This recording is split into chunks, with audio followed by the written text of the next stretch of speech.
start. Right on. All right, man. Moving on to the updated Heisman race. Before we dive into the updated Heisman race, for the audience out there, here's a quick playback to Rostradamus, that being Black Peace, speaking what transpired with Cam Ward, speaking it last week into the future as he had the great historical comeback versus Cal this past week. Take a listen. I want to say the young boy out of the U. I think he still has potential to make some moves to be the Heisman. Talking about Cam Ward. Mr. Cam Ward, yes, sir. Yeah. Why do you feel like Cam Ward? I feel like what potential do you see right there? Pressure.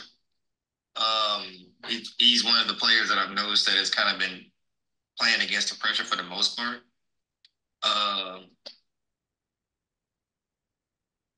And also, I feel like the game to the game from what I've noticed comes natural to him more than anything. Especially being in Miami, a rebuilding franchise, a rebuilding university, I guess you could say, trying to get back to the mountain, trying to get back to the mountaintop. I feel like they're doing a lot more than what they're projected to be. I feel like with Bama, a lot of teams have a system that makes them better than what they are. And I feel like that's what the product of Bama is. Now, Bama under new management, though. Playbook's still there. That playbook's still there, brother. That playbook's still there. I feel like to a certain extent, the right notes are still there, brother. The right notes are still there. So like it's like maybe next year I'll feel like okay he's fully removed, but I feel like there's still a saving essence in that air. So I kind of feel like that kind of works against him until the season kind of proves it different. But I just like I like the fact of his comfortability as a quarterback, his confidence as a quarterback, his ability to be like, oh, I'm playing for Miami. And it's not 1999, 2000, but we definitely out here. We're trying to make some moves, and we're trying to make a playoff push and make some playoff noise. So, And without any hesitation, their backs against the wall. Cam Ward rising to the occasion of being the quarterback that Black Peace believed he could be, making a 25-point comeback in the second half versus Cal. Uh, I mean, the quarterback is always going to get the most attention, and so I want to say it's arguable. I think arguably is like a fair word to use in saying arguably one of the greatest performances thus far, um, for those who are Heisman candidates. Obviously, again, you got Ashton Genty, um, with him. His first play this past week was like a 60, 80 plus yard touchdown to the house on the very first play. Um, but as of right, and then what you call it, he had a bye week. Um, Travis Hunter, he had a bye week.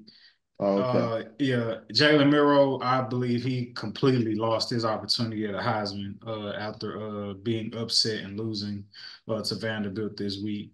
Uh, but yeah, I mean, considering all of that, we start with you, Black Peace. How would you rank the Heisman race currently, with the top four still being Jalen Milroe, in no particular order, but Jalen Milroe, Travis Hunter, Cam Ward, and Ashton Genty? Like, how would you rank the top four now for you in terms of like favorite to win?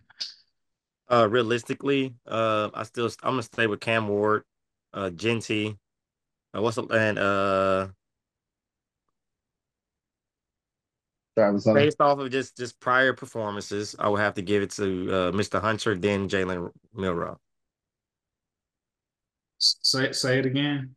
I'll have to go put number three, Travis Hunter, and then Jalen Milroe. As So much as I would like Jalen Milroe to be number three, that loss is it's a lot. so you got Cam, Ashton, Travis, Jalen. Yeah. Okay, okay. I don't know. I feel like it may be obvious, but how much? Well, you got him as one, but like, how impactful or how long lasting do you think that win against Cal? Do you think that could be enough to like propel him to like secure the Heisman, or do you think he's gonna like continuously to have to back that up week by week by week by week by week? I think he's gonna stay in the lead until he loses. That's Mm. whenever comes in jeopardy. I know it seems pretty obvious, but just the trend of like, okay, like it's still college football. Who has the best record? Who's leading to the best record? That's what it breaks down to. So I feel like until he gets his first L, then I feel like that's when you can kind of say like, all right, where's everybody's at? But right now, man, he has the undefeated team, better than Bama, better than Georgia. Now, granted, the competition is, may have not been the same, but as of right now, due to the record, you have to give that team the respect and let him be the forerunner, with the numbers to back it up as well. Uh, Dacius, how do you rank the Heisman race currently? I'm trying to figure. I think I would swap the first two Darnell has. I think I would go Ashton first, then Cam Ward, but then I would put Jalen Milrow after them three, after those two, then Travis Hunter. So you got Travis last. Okay, okay. Because if we go in competition, Cam Ward has to go behind. Well, Ashton Genty, that's just something on its own, right? For me.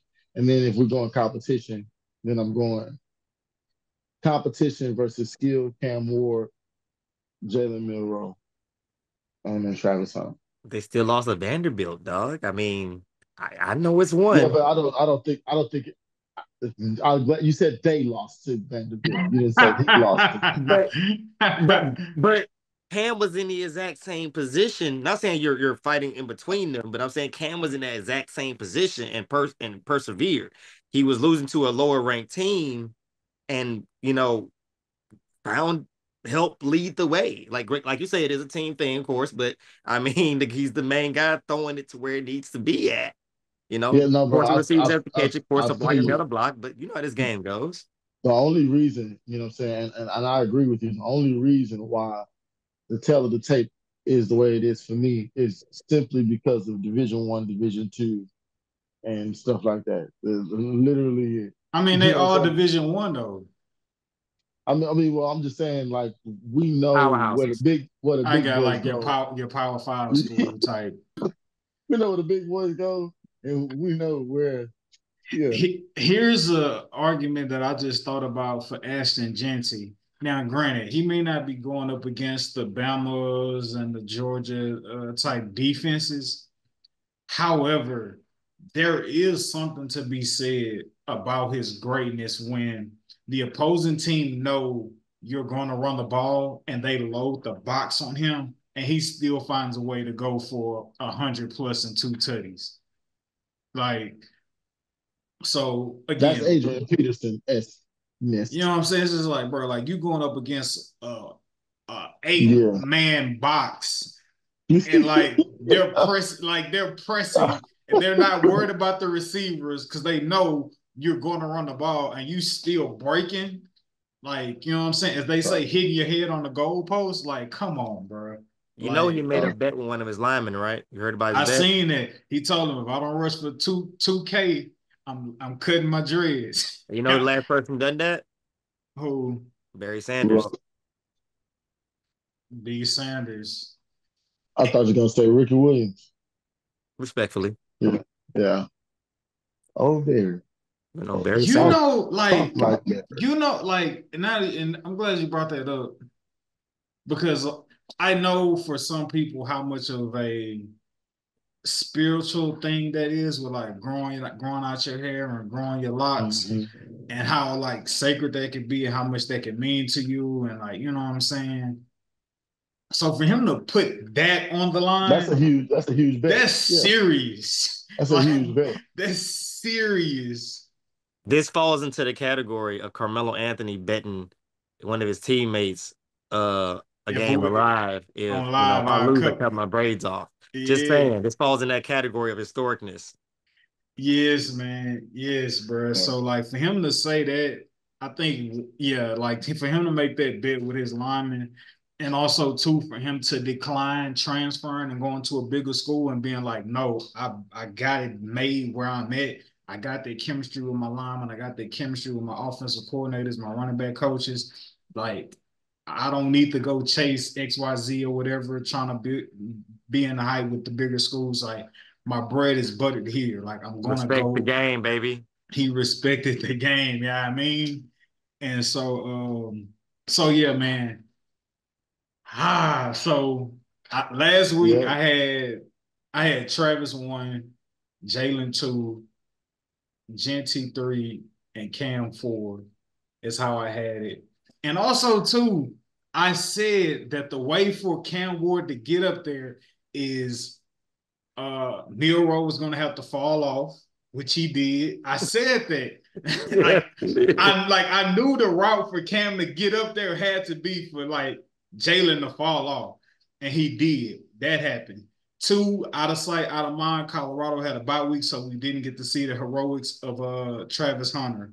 Um, but then again, Ashton Genty, I think he had at least two touchdowns. So like he continues to do Ashton Genty like things. The only thing I hate about Ashton Genty is that I hope doesn't go against him is that people get bored with his greatness because like he's not broadcasted on television and with primetime games like that. So I hope people don't get bored with his greatness. Um, but yeah, so if I had to update it, I believe 1000% it would have to be Cam first because like the award is naturally a quarterback friendly award, and with that comeback, I feel like he on prime time stage. Your team undefeated. You're going up against i.e. greater competition than Ashton Genty and Colorado. Like you're gonna get that stamp. So like we're gonna put you at one. Travis, I'll put Travis at three, and I will put Genty at two, and Jalen at four, and I don't really think too many people will argue with that. I think that would pretty much be the overall consensus. And funny enough, that's actually what the odds are. Cam Ward one, Genty two, Travis three, and Jalen Miro four. Hold on. We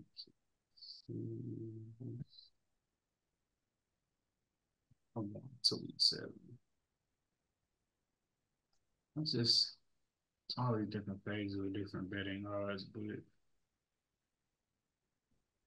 um Ashton Genty right now is plus 240. He's at one. Colorado Travis Hunter is at plus 320. They got Cam Ward at 450. So they got Cam Ward at three. And they got Jalen Miro at plus 900. So Jalen Miro definitely had a nice fall from the top spot. And yeah, man. So even with how great of a game that was, Ashton Genty is number one for most favorable odds at plus 220. And Travis Hunter is at plus 320, Cam Ward at plus 450, and Jalen Miro, depending on what book you at, plus 900, plus 1,000. So Ashton Genty is the favorite right now. He is the favorite over Cam Ward. Who's number five? My sleeper pick going into the year, Dylan Gabriel Okay. As long as from it wasn't, from Oregon. as long as it wasn't that one Hall of Famer's son, I'm fine. Nah, he's not even on. He's not even in the top 10. One, Appreciate two, three, four, it. No, I heard at one point he was five, top 10, and six, seven, it was 8, 9, baffling. 10. So like, You know hey what's man, crazy? They got Cade Klubnik from Clemson on here. oh no, the couple games he's had, man, electric, electric. Guy's been slinging it. Pause for sure. I was gonna let you live, bro. I was gonna No, let that you was live. I actually have been taking a diet off of the pause game. Like just like very keeping it very like okay, if it's obnoxious, I gotta say it. But all the little intricate, like I'm not gonna do that. I'm not gonna mess up a whole conversation just to pay that respect to that game. I'm good. And I think that's the new trend coming into the into the community and into the world, into the culture. And it's okay, guys. Say what the hell you want to say. If it's super out of line, okay, check yourself. But talk, people. Just talk.